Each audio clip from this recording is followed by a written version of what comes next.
Just recently, I watched a podcast. Podcast na pala ang uso ngayon. Medyo huli na pala ako. Podcast between Wes Huff and The Diary of the CEO. Hindi ko lang ma-recall yung name niya ngayon. But I know the guy because he has been in my reels for several days and years already. I've known him, the one who hosts the podcast, The Diary of the CEO. He's very keen, he's very sharp. I think he's British although he seemed hindi naman siya mukhang white, but he is British, I think, by his accent and the way he talks. So, I remember him explaining several mysteries in life. Wow. He interviewed the top guys currently. Laging nandun si Elon Musk. Most of the time, si Elon Musk lang ako naaaliw pagka nag-interview niya. And he displays vast knowledge in several areas, in science, technology, economics. And of course, the whole reform world was shook, knowing that Wes would be there. And indeed, kaya yung nag-pop sa, sa feed ko. Because that's Wes Huff. And Wes Huff is a well-known apologist. Siguro, in terms of level of popularity para sa akin, second siya kay Charlie Kirk. Charlie, tama? Hindi si Charlie. Hindi si Charlie. Si Charlie Kirk. And for me, he represents well. Although I know he's Baptist, but still, no? High respect to the guy. He for me, represent someone who is very knowledgeable in the original languages, church history, but at the same time, he can defend the gospel and he can defend Christianity very, very well. And then if you would watch the entire one hour, kung gusto nyo panoorin, it's very beneficial because the way they question one another is very respectful. First time ko nakakita ng somehow podcast na hindi debatey or hindi masyadong rough or kasi pag nanonood ako ng mga debate yung panahon ko laging ganun nag-aaway lang lagi. But this one very respectful and I've heard them argue each other's point very well. And I've come to know that yung palang host ng Diary of the CEO is an atheist. Ngayon ko lang nalaman. He was an atheist and he asked several key questions kay Wes Huff that are sincere, authentic, and Wes Huff was able to deliver. But at the end of the discussion, I was hoping, hopefully, no? Kasi Wes Huff was able to give him an NIV I think, or a very nice book-bounded, hard-bounded Bible, and inabot niya dun sa host. And I was hoping na one way or the other, the guy would eventually be able to at least soften his understanding of Christianity, but he did not. And then I realized that one way or the other, not in any intelligence, in any wisdom of this world, can really convert an unbeliever. Because it requires more than intelligence. And this is what I think, no, para po sa ating pag-aaral ngayong umaga, ay makilala natin na ang tanging kakayanan para ang isang mananampalataya, o sabihin mo, past pa, nung siya ay hindi pa mananampalataya pero siya ay pinili ng Diyos, he is an elect believer, or sabihin na elect, hindi pa siya believer that time, it will still be something more than human for a person to believe. More than the worldly wisdom for someone to convert to Christianity. Because at the end of the day, to become a believer, it requires the spiritual work of the triune God. Kaya nga, yung kakayanan natin pumili bilang mananampalataya ay isang bagay na tinuturo sa atin ng banal na kasulatan. Matuto tayong pumili ng may karunungan. At ito po yung gusto kong pag-aralan natin ngayong umaga sa ngayon doon sa ating sermon series sa mga ngaral. Ang kabanatang 10 po, yung ating pag-aaralan, ay simula ng huling bahagi ng aklat ng mga ngaral. So matatapos na po tayo, we're at the last end, or nasa end part na tayo. Mula sa kabanata 1 hanggang 7, mababasa natin ang payo ni Solomon. Because si Solomon po ang writer nito, he was reflecting on his life dito sa lupa. And he have lived a full life. Matanda na siya nung naisulat na ito. At ang kanyang conclusion ay simple lang. Kung wala kang Diyos, ang lahat walang pakinabang. There's really no profit from anything. If there is life here on earth, whatever it is, something expedient, something that you can use, something for pleasure, but without you believing in this God who created everything, everything is a waste of time. Gayunpaman, he moved forward with the thesis, and the second thesis was, kung mabubuhay tayo na may takot sa Diyos, yun lamang ang may halaga. Kasi it's one thing to know that there is a God, but it's another thing to live before His presence. Iba pa rin yun. Alam natin na may Diyos, pero hindi naman natin isinasabuhay. So wala rin saysay. Ang tunay na halaga ng buhay na ito, one, nakilala natin may Diyos. Pangalawa, matuto tayong mabuhay na may takot sa Kanya. Sa 10 kabanata, sumulat si Solomon ng mga paalala na at babala. So medyo na to, parang proverbial na. Masyado na marami siyang sinulat in a collection, kaya medyo parang it doesn't make sense. What is the coherent point?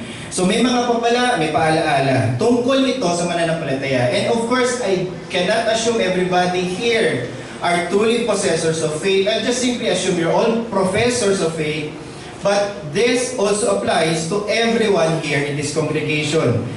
Pero I would like to address this sermon to believers. Sapagkat bilang mananampalataya, kung tayo'y may tunay na takot sa Diyos, marapat lamang na matuto tayong pumili sang-ayon sa karunungan sa halip na mangmangan. So yung kakayanan pumili, akala ko pastor walang free will. Issue.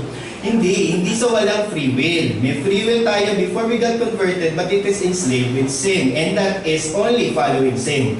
At the same time, in a different manner, when we get converted, we now have the ability not just to choose sin, but rather have the ability to choose over foolishness, sinful things, to things that are wise, and to things that are good. And yun yung kailangan natin bilang part ng ating sanctification, na mahon natin as a life skill. Mahalaga po sa buhay, na hindi lang matuto ang mga anak natin na mag-achieve ng scholastic academic excellence sa school.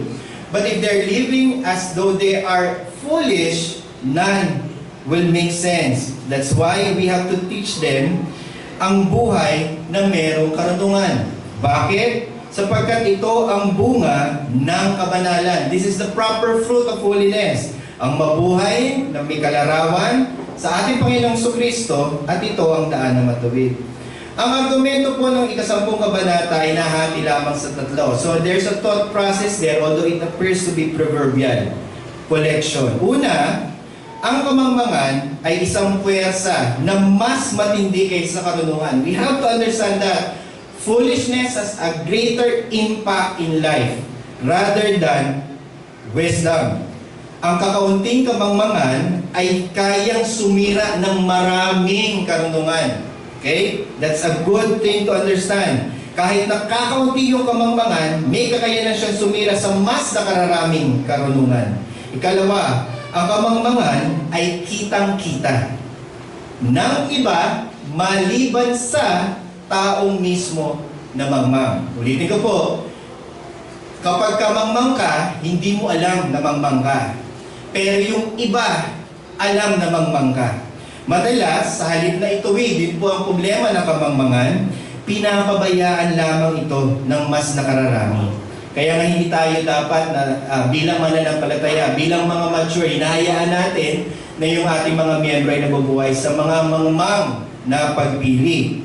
Okay? So yun yung dahilan. Katlo, piliin natin. So dahil nga hindi nga natin alam minsan ang kamangmangan, pero the moment na pinoint out sa atin, tayo na mga mananampalataya, tayo ay hinihimok na piliin ang buhay na may karunungan, bagamat napapaligiran tayo ng kamangmangan. So, ang idea is, we will always be in this world, this world, this fallen creation.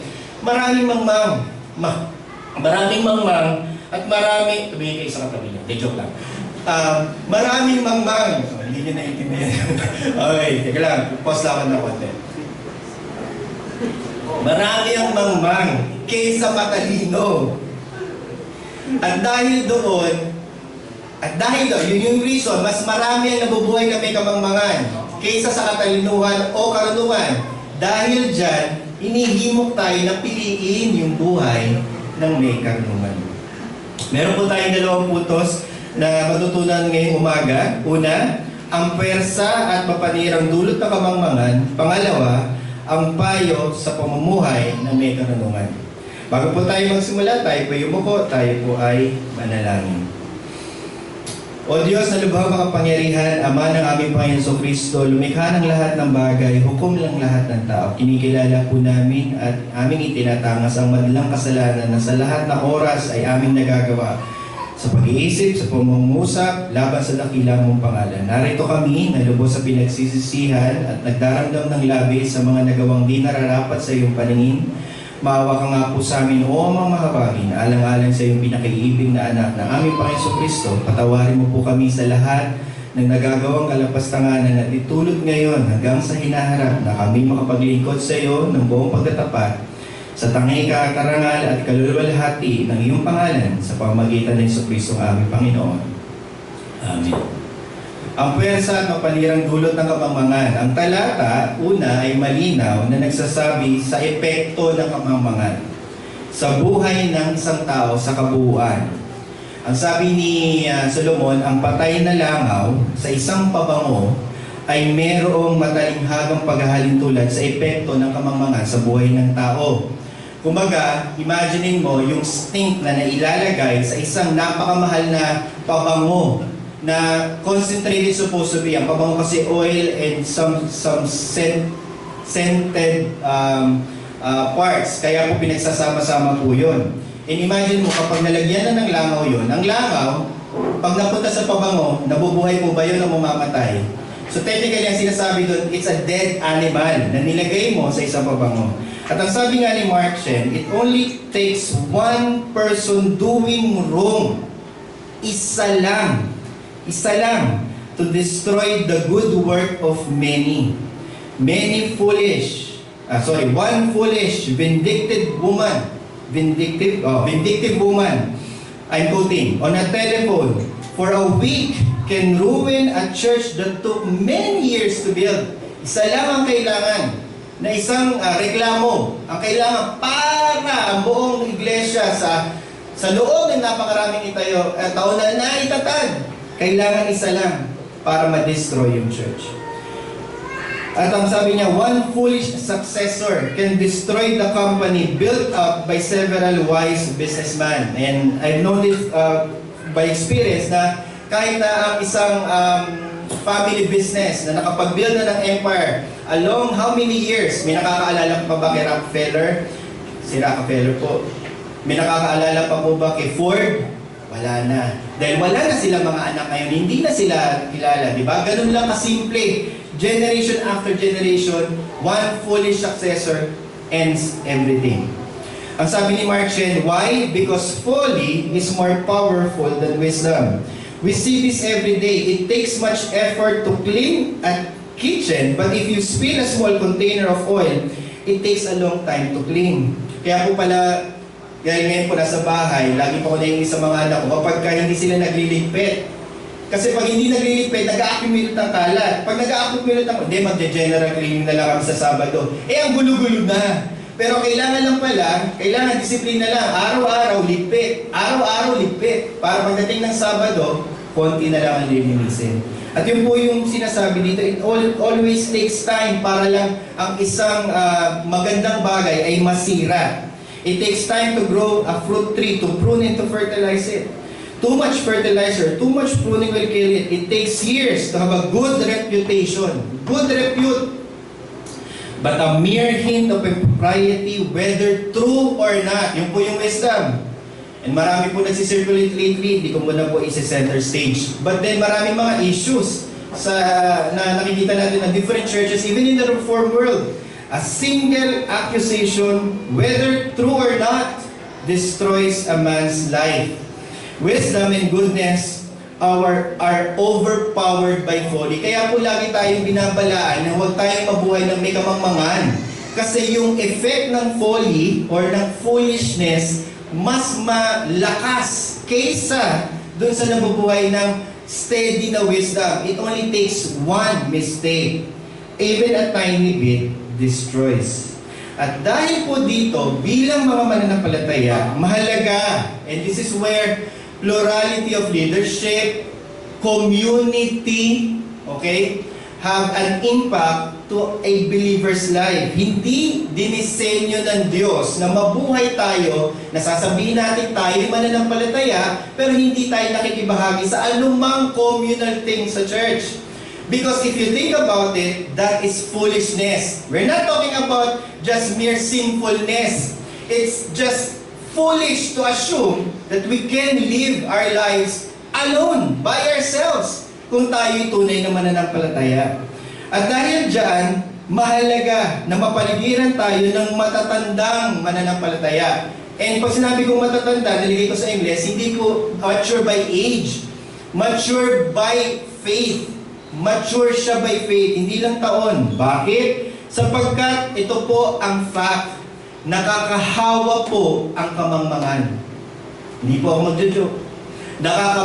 Nakakahawa po ang kamangmangan. Sabi nga ni, kasi Senator Miriam Defensor is one of my favorite senators.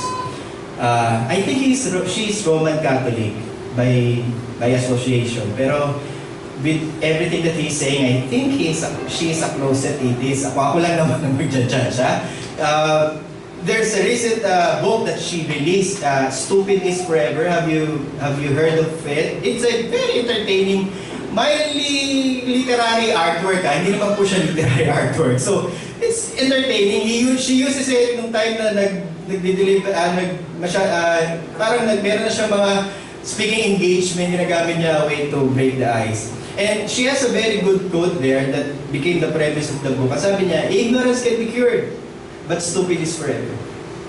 Ignorance can be cured, but stupid is forever. However, when I saw her in an interview with Karen Davila, she denied the very existence of a good God. He simply assumes that how would a good God make a world that is suffering with pain and evil.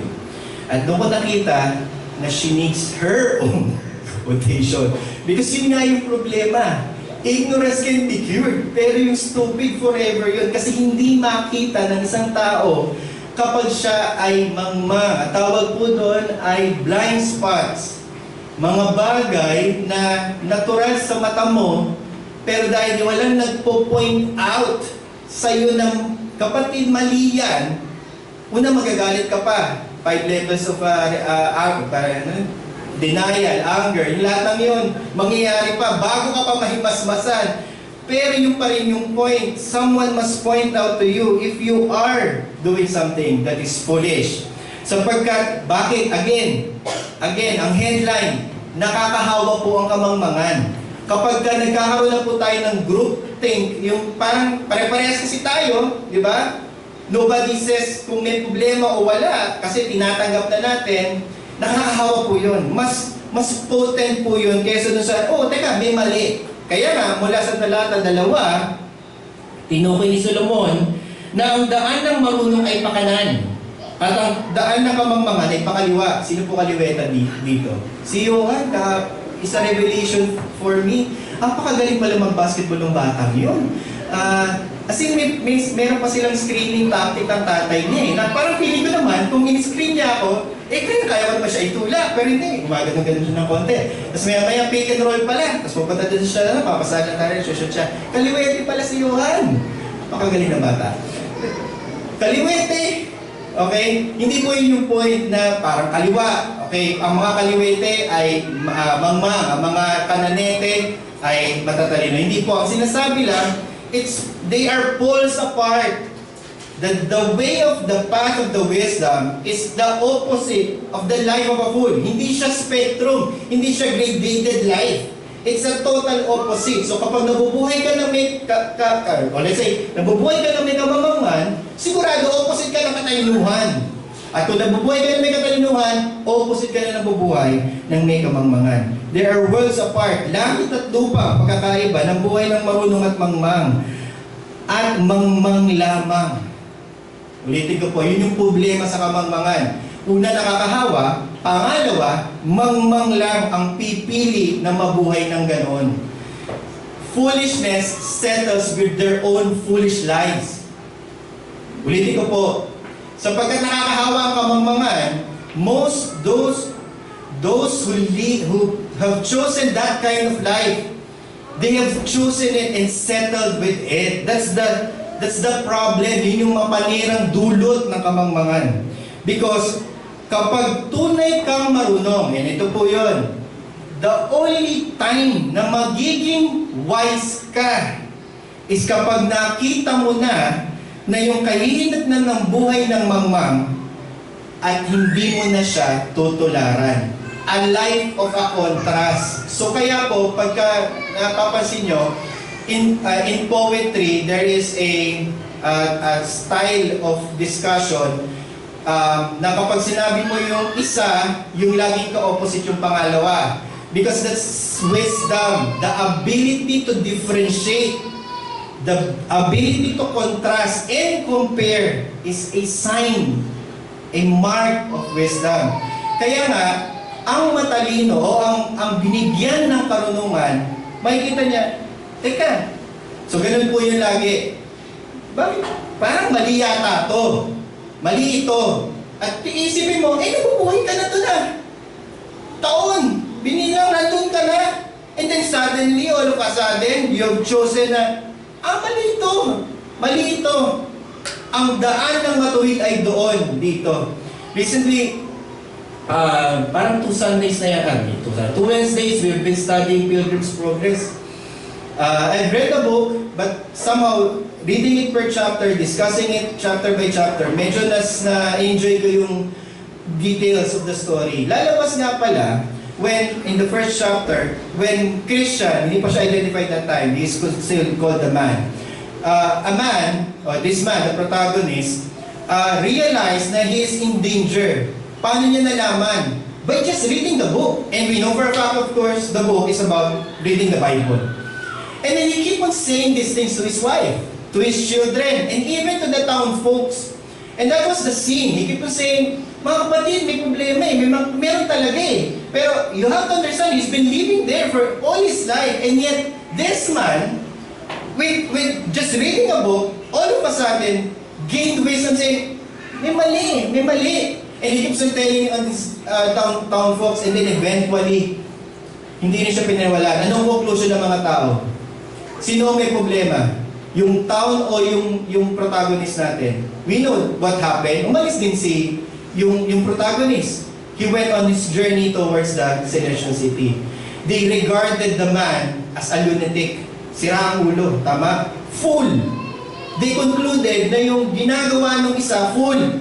Pero opposite. Alam niya na yung ginagawa nila mali. But then, doong mga taong yun, alam na yung ginagawa ng lalaki ay mali. Opposite. Ganun po ang wisdom. Laging nagsiseparate, nag-i-split po siya. Ito po ang punto ni Solomon sa talata 3. Alam ng lahat kung ang isang tao ay mangmang maliban sa kanyang sarili. That's basically the essence of being a fool. Kaya nga sabi ng talata 4, hindi mo dapat sanggutin ang kamangmangan, ang mangmang sa kanyang kamangmangan. You cannot answer a fool based on his foolishness. Kaya pag tinignan niyo si Westhoff, he never attacked the guy. I just forget his name. The guy directly, his character. Ang lagi lang niyang ina-address is yung mga issues being raised against Christianity in an objective manner. Actually, during the conversation, I have learned na may kaibigan yung host ng Diary of the CEO na mga Christian, meron siyang mga Christian friends, and I'm praying that those Christian friends will be able to witness to him the beauty of having a life in Christ as a believer. And yun lang kasi ang pag-asa natin dyan. Pero lalabas si Westhoff, very skillful. He never points out na, mangmang ka naman eh. Parang gano'n eh, mangmang ka naman, ano pong masasabi ko sa'yo? No, kasi wala na nga tayo doon. You cannot simply point, di mali yan. Because he will never understand na mali siya. You simply have to point out the facts, the history, and that's what I saw there, and it was beautifully done. Sapagkat hindi mo kayang sagutin ang mangmang sa kanyang kamangmangan. And ito po ang kicker. Wala pong kinikilala ito kung mayaman o mahirap, nasa posisyon o wala. Ang kamangmangan, sabi nga ni forever, or pinagsabihin, ang kamangmangan, stupid or stupidity is rampant in all areas and in all societies' life. Nandoon ang kamangmangan. Kahit mayaman o makapangyarihan, walang mabuting maidudulot na maipakita mo ang isang mangmang sa kanya kamangmangan. Kasi nga, mangmanga siya. Okay. Sa pagpapatuloy, kaya binigyan ni Solomon ang karunungan sa kamangmangan. So kaya pag nagbabasa ka ng Proverbs, nagbabasa ka ng Ecclesiastes, kasi meron siya, mga tidbits dito. Pag nagbasa ka rin ng Psalm, makikita mo, usually, pagka itong mga writers na to, they keep on putting up contrast. We will understand this because we have to understand na walang pinipiling estado sa buhay. Mayaman o mahirap, pinuno o tagasunod.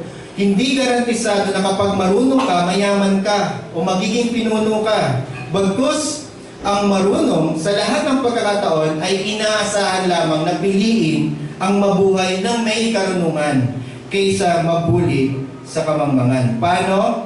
Paano natin makikilala ang mangmang sa matalino o sa marunong? Dalawa, sa kanyang ginagawa at sa kanyang mga sinasabi. Curiously, sa kanyang mga sinasabi, tinakil yan sa Santiago 2:3, kung di ako nagkakamali, andun yan. So, minention yung tam, yung issue ng tam. So, makikita mo, dito lang din kinuha yan kay Ecclesiastes, yung thesis, kung paano natin makikita.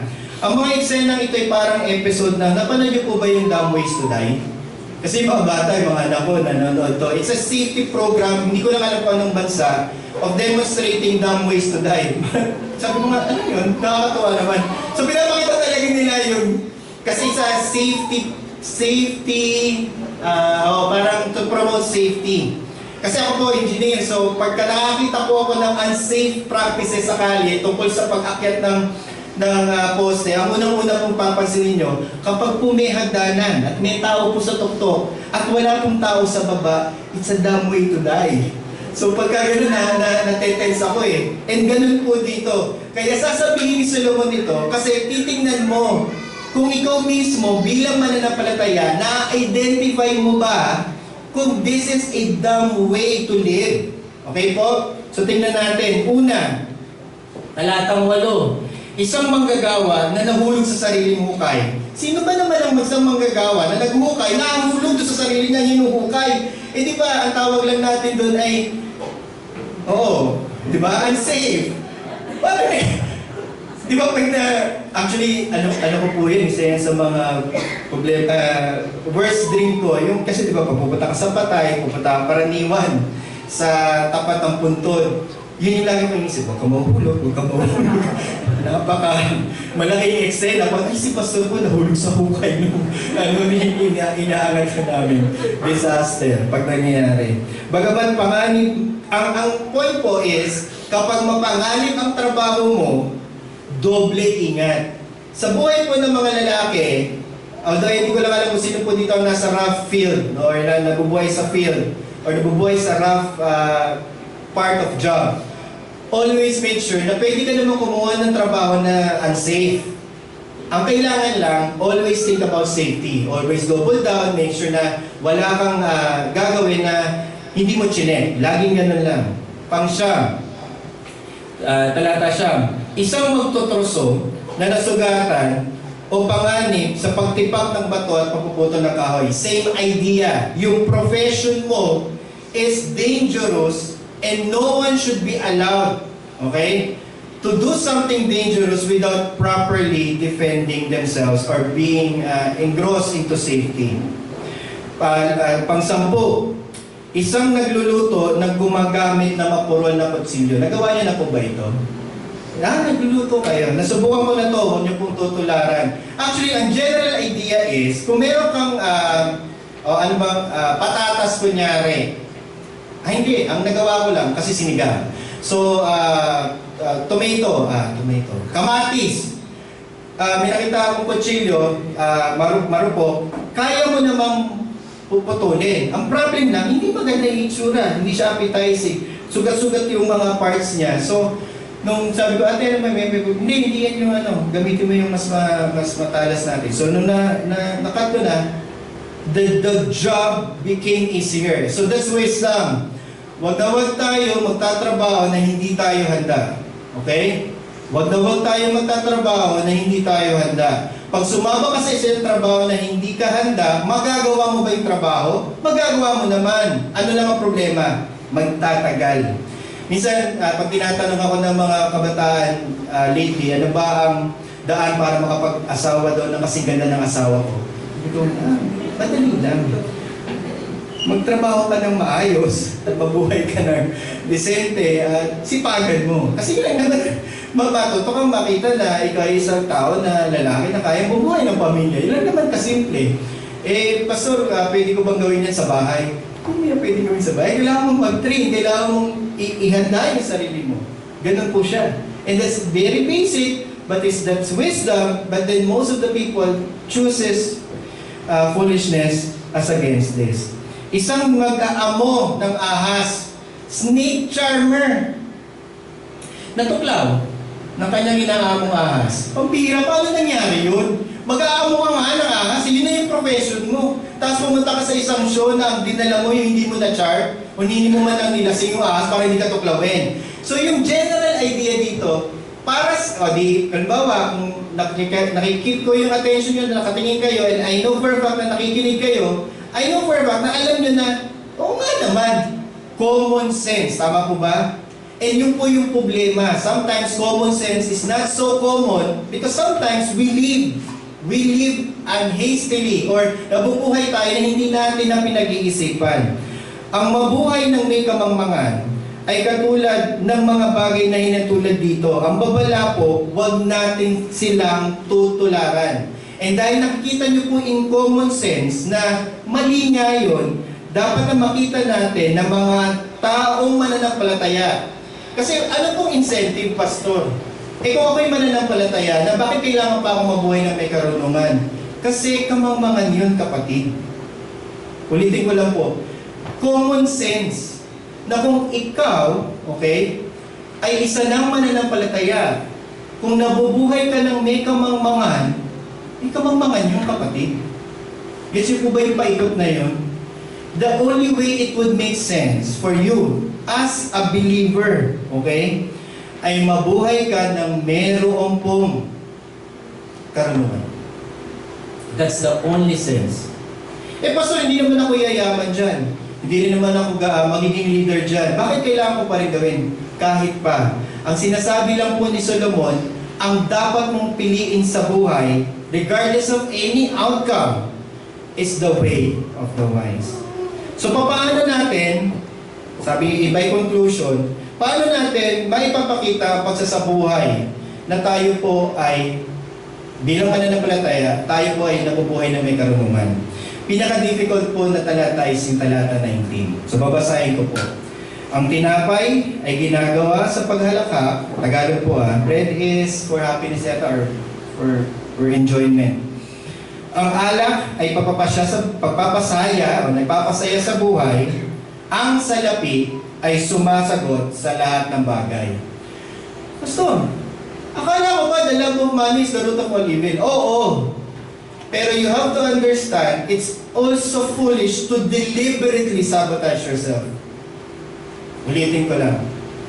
It is foolish to lead a life na as if para lang mapatunayan mo sa ibang tao na ikay more pious than others. Kasi that's the monastic movement. Na while there are benefits in history to understand ascetic life, but you have to understand, generally speaking, wisdom dictates na lahat tayo mabuhay nang naaayon sa may karunungan. At ano po yun? Muli, paalala ni Solomon, mahirap na po ang buhay as it is. Ulitin ko, mahirap. Mahirap na itong buhay na to as it is. Why? Because it's sin-laden. Maraming mangmang sa paligid. Okay. Dala ng kasalanan.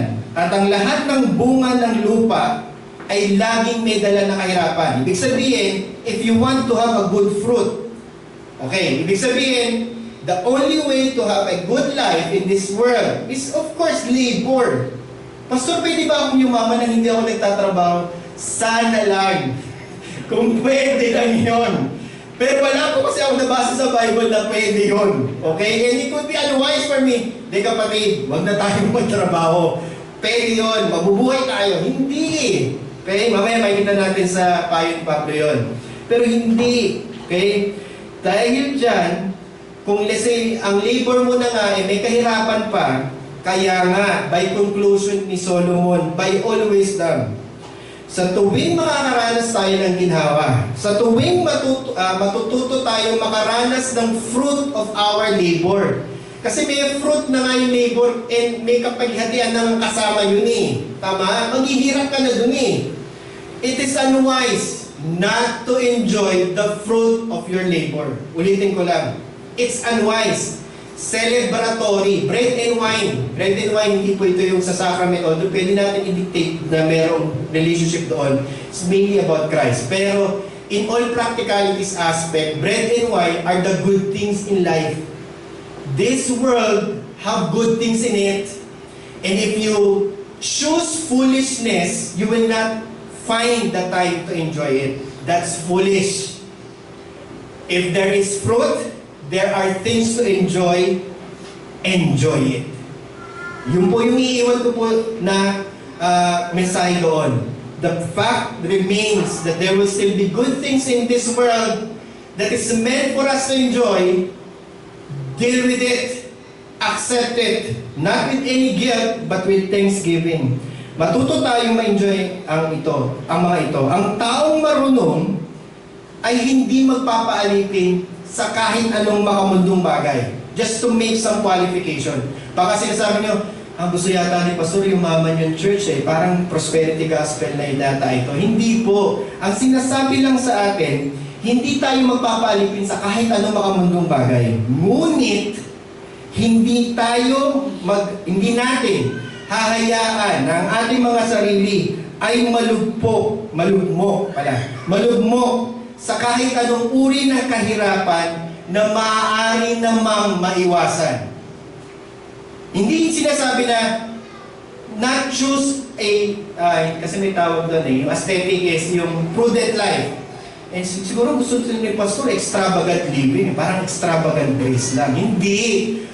Yun yung confusion doon, kaya napakapangit talaga ng pakinggan ng prosperity gospel. It makes everything in balance. Ang sinasabi lang ay, kung meron kang probidensya na hindi mabulugmok sa kahirapan sa panahon ngayon, be there. Enjoyin mo lang. Kasi ganun din eh. Maghihirap din talaga tayo kapag naglilibor tayo or by God's providence, pwede tayong dumaan sa dilubyo ng buhay. You will never have a chance to enjoy it anymore. That's why kapag meron kang panahon at binigay sa'yo yun, enjoyin mo yun. Huwag mong hayaan na marugmo ka sa kahirapan kung meron namang kung maaari namang itong maiwasan. Hindi natin dapat hayaan, at yun po yung dalawang payo against foolishness, it results to pagiging pabaya. Kaya lang naman po nagiging foolish ka kasi pinapabayaan mo kasi. Everything needs cultivation. Money, life, relationships. Kapag hindi mo yung kinukultivate, di wala. Tama ba? Anong i-expectin mo? It's insanity to expect something na wala ka namang nilabor on. So ganun din po yun. Huwag tayong pabaya at huwag tayong maging apathetic o wala tayong pakialam. Sa halip, magsumikap tayo at yun po yung pagsusumikap na mabuhay ng merong dangal. A wise person, while hindi man siya ma-reward ng lahat ng kanyang labor extravagantly in this life because that is by providence, still you have to lead a honor life. And an honorable life is a working life. Nagtatrabaho, naglilibor, nagpo-provide. Okay? So yun po yun, lalo na sa mga kalalakihan. Okay? Yun po yun. Ito po rin ang payo ni Pablo. Kasi pag inisip mo, pwede naman sana umasa na lang si Pablo sa tinatanggap niya. Pwede na rin sana ang nangyari, sinayaan na lang niya na mabuhay siya sa labor ng iba. Hindi po. Ang sabi niya, kung maaari hanggang sa makakaya, makipamuhay kayo ng lahat ng may kapayapaan sa lahat ng tao. Naisin nyo ang manahimik sa buhay. Kaya po doon yung makikita, it was counter-revolutionary that time to have a Christian life, to lead a Christian life during the Roman Empire, because the Roman Empire is all about wealth, fame, and succeeding in life. But this, yung sinabi ni Pablo, that's very countercultural. Ang sinasabi niya, mabuhay kayo ng tahimik. Gawin nyo ang sarili nyong gawain. Sabihin, peacefully labor. Kung tayo magreklamo, kung yun ang trabaho, tanggapin natin. Kung ito ang merong makapagbibigay sa atin ng kaginawaan sa pamilya, gawin natin. So, gawin natin ang sariling gawain. Kayo'y magpagay sa sarili ninyong kamay para hindi tayo umasa sa ibang gawa ng sariling kamay ng iba. Gawin gaya ng aming pinagbili sa inyo. Bakit? Para igalang tayo ng mga tao sa labas at huwag tayong maging palaasa sa sinuman. At yung pagiging palaasa, yun po yung problema, yun yung root cause of the unwise and foolish living of a believer. We have to understand na ngayong mananampalataya na tayo, hindi tayo maaari maging pabigat sa iba. Either by money, finances, emotionally, emotionally, finances, leadership, membership, lahat ng aspeto, relationally. We must be able to see ourselves as wise believers contributing for the good of everyone na nakapaligid sa atin. At yun po yung karunungan na pinapipili sa atin ni Solomon. Bilisan po, sa ikalawang punto, mabilis lang naman po yun. Ano po yung payo? And in all practicality, ano ba kailangan natin gawin in a daily life? Okay, sa pagpili natin sa buhay ng merong karunungan at walang kamangmangan. And nilip ko po ito kay Dr. Ligon Duncan, paborito ko po kasi siyang preacher. Meron pong 7 dito na hakbang, okay, na maaari natin maisagawa. The moment na tayo magkahiwa-hiwalay at mag-Monday na naman, tayo po ay sasabak sa mundong ito sa pagtatrabaho. Una, hanapin ang karunungan. Bakit? Hindi kasi siya madaling tagpuan. Tagalog. Hindi siya madaling katagpuin. Kung madali ang karunungan, di maraming makakakita. Kung maraming makakakita, di sana napakaswerte. Di dapat napakayaman na ng Pilipinas, tama po ba? Alam niyo po kung saan tayo nagkakamali, pagpili po ng leader. Napaka-basic nun eh. Kaya tayo ganito eh. Okay? So, hindi ko na para mag-rank, di ba? Kasi ganun talaga. Yan na lang puno. Hindi tayo marunong pumili ng leader. So mag-soccer tayo, parehas. Kasi kailangan hanapin. Ang karunungan po, hinahanap. Hindi sa nakatago siya. Kasi inipo yung kamangmangan. Wisdom is there in plain sight. Tumatawag nga siya. Pag binasa niyo yung Proverbs, tumatawag si Lady Wisdom. She calls. Tumatawag siya. Ngayon nga, tumatawag din eh. Choose wisdom. Pero sometimes we do not choose it because inisip natin wala siya. No, hindi tayo naghahanap. Hanapin ang karunungan. Gusto niya na makita natin ang panganib na kamangmangan na dapat nating iwasan para mabuhay tayo ng merong karunungan. Pangalawa, hindi lahat ng nagsasabing marunong nga, maging mapanuri. Ano pong ibig sabihin? So, halimbawa po, and that's good, pag tinignan niyo po yung yung showdown para sa akin, it's a very peaceful showdown. Si Wes at saka si Diary of the CEO, apakaganda. Lahat ng manonood ng 80s noon, tama, will say, nanalo doon si Diary of the CEO. Pero lahat ng mga Kristiyano, pag nanood, kampiyon ni Wes Duff. Ganun po kasi talaga. We tend to be more, that's bias of the flesh. We tend to be more biased to those who have common with us. It's always common. But in order to combat that, we have to always assess both people, both figures, opposing views. Hindi yung sunod lang tayo dahil yung po yung mas magaang para sa atin. Maging mapanuri. Hindi lahat ng nakakausap natin marunong po. Actually, it's safe to assume na mas maraming mangmang. Okay po? It is always safe to assume In any specific area, kahit in high places, yun po yung punto ng Solomon eh. Merong isang slave na naka-high horse, merong isang rich man na nandun sa low position. Paano nangyari yun? Yung sinasabi ni Solomon. Kasi nga, foolishness is found in all places. Even in the high places. So maging magpanuri, hindi sinabi na dahil eksperto siya, eksperto nga siya. Eh maraming eksperto sa internet ngayon eh, tama po ba? Eh minsan, mas piniprefer pa natin si Google kaysa sa katapat nating nurse. Sabi kasi sa akin nung nurse, mamaya po, ba't kukunin po yung kailangan. Hindi, Google ko. Google ko muna yun. And na siya. So dapat kausapin siya ang expert, siya nga ang nurse eh. Eh siya nag-aral doon, pero we tend to dictate na, okay. So dapat po maisip natin na hindi lahat, okay? Hindi po natin nagsasabi marunong sila marunong. Kailangan natin kilalanin ang kaibahan ng karunungan at kamangmangan. Pangatlo, wisdom must be enriched. Kung nahanap na natin siya at kaya natin, meron na tayong discernment, papanuri, okay? Kailangan matutunan natin na mapapaunlad ito. Hindi natin pwedeng sabihin na magigising tayo sa umaga na marunong na tayong lahat. Hindi rin pwede natin sabihin na matututo ako pag sumasama ako sa mangmang. Kapatid, mangmangay. It doesn't make sense na pupunta ka sa mangmang para matuto ng karunungan. The wisdom dictates, pupunta ka sa marunong. Eh, pastor, hindi nga lahat ng mga marunong. Eh, marunong nga. Oo nga, maging mapanuri ka. Okay, di nakita mo na. Okay, nakita ko na. Paano mo makikita? Nagbabasa ka ng Biblia, di ba? Most of the time, kaya po, Solomon spend all the time with contrast. You must know how to discern. Okay, kailangan mong mapaunlad yan. Pangapat, kailangan after some time na you can now differentiate, you can kaya mo na itong paunlarin, okay? Matuto ka ng pumili sa buhay ng marunong. Sa halip na tingnan ng mundo gaya ng isang mangmang. You have now to have the skill po kasi yun eh, to choose what is right. Basta may nagawa ka na bang mangmang sa buhay mo na kinakahiya mo ngayon? Meron eh, wala lang akong maisip eh. Actually, kagabi ko pa naisip eh. Para makapagbigay ako sa inyo ng ehemplo. Pero meron yan. Imposibleng wala. Marami akong bagay na ginawa ng kamangmangan na alam ko mangmang, ginawa ko pa rin.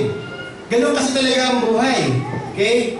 Eh sabi nila, natututo ang tao sa kamangmangan. Oo nga! Pero napaka-high price naman. Okay? So you have to learn how to choose what is right. And choose what is wise rather than the foolish thing. Panglima, tandaan ang sumpa ng kamangmangan para lagi ka ma-motivate na kay mangmang ba to? Naku, pag mangmang ito, wag ko nang gawin kasi mas magiging destructive ito. Pang-anim, magtiwala po tayo sa Diyos at hindi sa ating sarili. And this is where wisdom comes. It always gives me, it always amazes me. Okay? Kasi nung ako po ay nagpunta sa Reform Faith, naisip ko, hindi naman dahil sa dala lang ng masyado akong inquisitive kaya ako nalaman yung Reform Faith. Hindi din. It just so happens, so time na yun, I was in a crisis of trying to understand my faith. And that led to me understanding it. Because I searched for it. Yan yung path of wisdom. And you get converted. You find Christ, you find all the benefits, and you embrace everything. And that's it. Pero it always amazes me, how come people smarter than me? People that I respect most. Kasi marami akong mga tao na tinangala talaga, matatalino, magagaling. Kumbaga kaya mga aspirational eh, kaya mga sila gustong sundan. Sabihin ko namin, boss ko napakatalino, napakatalino. Kaya ako sinundan yun eh, kaya ako siya gustong boss. Kasi matalino siya, and I respected him for that. But it always amazes me when it goes down and boils down to things of faith, spiritual things. They always find to say the foolish things. Yung ko na, ang hirap naman sabi ko, hindi, mas matalino ako. Hindi, mas matalino siya sa akin eh. But then again, when it comes to foolish things, they tend to understand it less because they are not believers. Sapagkat hindi natin masasabi na ang ating katalinuhan ay nagagaling sa ating mga sarili. Tama po ba? Actually, conversion is wisdom. It's a change. And that's the reason why we are now capable of understanding all the mysteries that God declared in Christ. Not simply because matalino tayo by nature, but rather because binuksan yung mga mata natin. Kaya magtiwala po tayo sa ating Panginoon, sa Kanyang Ebanghelyo, sa Kanyang tipad, sa Kanyang mga tinuturo, sa Kanyang karunungan. Yun po ang karunungan. Minsan ang marunong ay nabibigo din. Kaya nga ang tiwala natin ay hindi sa karunungan. Solomon is the poster boy of field wisdom. He is. Why? Ang tali-talino ng tao nahulog pa rin sa kasalanan. Ano sinasabi nun sa atin? Walang safe. Tama? Hindi po, nakapagpatayo siya na napaka-golden age of Israel. It does not follow. You can still live foolishly if God is not with you. You can still lead a foolish life if you do not fear God. And that is why, last, we embrace the wisdom of God. Tanggihan natin ang karunungan ng sanlibutan, karunungan ng ating mga sarili, at tanggapin natin na nag-iisang karunungan ng Diyos na sa Kanya lamang. At ito po ang panalangin po sa atin ngayong umaga, na matuto tayo na may karunungan sa Diyos sa pamamagitan ng pag-aaral ng Kanyang salita. At ito po yung ating ipanalangin ngayong hapon, ngayong tanghali. Tayo po yung buko, tayo manalangin. Nakikita sa langit, nagpapasalamat kami yan, Ma, sapagkat sino nga ba makapagtuturo sa amin maliban na lamang ngayong salita? Alam namin, Panginoon, na ganang sa aming mga sarili, hindi namin masasabi kung anong tama at mali, anong kaliwa sa kanan, kung anong kamangmangan sa karunungan. Hindi namin kaya ito na talastasin sa sarili naming pagsusumika. Maliban na lamang, O Diyos, na Ikaw, O Diyos, ang magbigay sa amin ito, at Ikaw, O Diyos, ang mag-enable sa amin na maintindihan ito. Panginoon, alam namin na ang buhay na nabubuhay kami ngayon dito sa lupa ay mahirap na as it is. Alam namin na marami kami pagdaraanan, paghihirap, marami kami papasukin na dilubyo sa buhay. The journey will not be specifically for believers because we are elected for suffering. But we know for a fact, O God, that you are a good God, and as your goodness expressed in the providence that you've given your sons and daughters here in this life, giving them salvation and converting them to faith, we know, O God, na hindi mo ipagkakait sa amin ang anumang mga bagay na mabubuti sapagkat Ikaw ay mabuti na. At dahil dyan, O Diyos, nagtitiwala kami na sa kabutihan ng pagkaama mo sa bawat isa sa amin bilang mga anak mo, ang iyong ibibigay ay karunungan upang ma-discern namin, O Diyos, sa mga gagawin namin pang-araw-araw. O Diyos, nabubuhay nga kami sa mundong ito, nakatulad lang din ng di mananampalataya na natatakot, nagbubury, nahihirapan, maiiyak sa lahat ng ginagawa namin sapagkat hindi siya naging madali. Ngunit sigurado kami, O Diyos, na kung kasama ka namin at kami nabubuhay na may takot sa iyo, ang aming Panginoong Kristo na siyang nagdudwell sa puso ng bawat isa, sa Kanyang karunungan, sa Kanyang Ebanghelyo, sa Kanyang salita, ang Espiritu Santo o Diyos ang magpapaliwanag sa amin na paano kami mabubuhay ng may karunungan. Dalangin namin, O Diyos, na ang karunungan ito na tumatawag sa amin sa tuwing kami, O Diyos, ay magpapasya, tumatawag sa amin sa tuwing kami ay nangangailangan ng kailangan gawin sa araw-araw, sa maliliit na bagay, sa maliliit na relasyon, sa maliliit na pakikitungo sa kahit sinong tao, mahal namin sa buhay, sa iglesia, O Diyos, at maging sa society at large. Titiwala kami, O Diyos, na Ikaw magtuturo sa amin upang mabuhay at pumili ng may karunungan. Panginoon, basbasan mo nga kami ng iyong presensya. Patuloy mo nga kaming turuan sa iyong mga salita. Nagtitiwala kami, O Diyos, na ang buhay namin dito sa lupa, pagkamat mahirap, ay magiging magaan sapagkat ang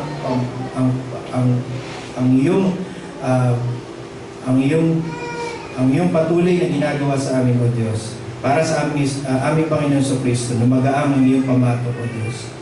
Nanililit mo nga kami sa isang buhay na mayroong kalayaan, mayroong kapayapaan, at may pag-ibig. Maraming po salamat. Ito ang aming samot panalangin sa nagkamis pangalan ng Kristo Jesus.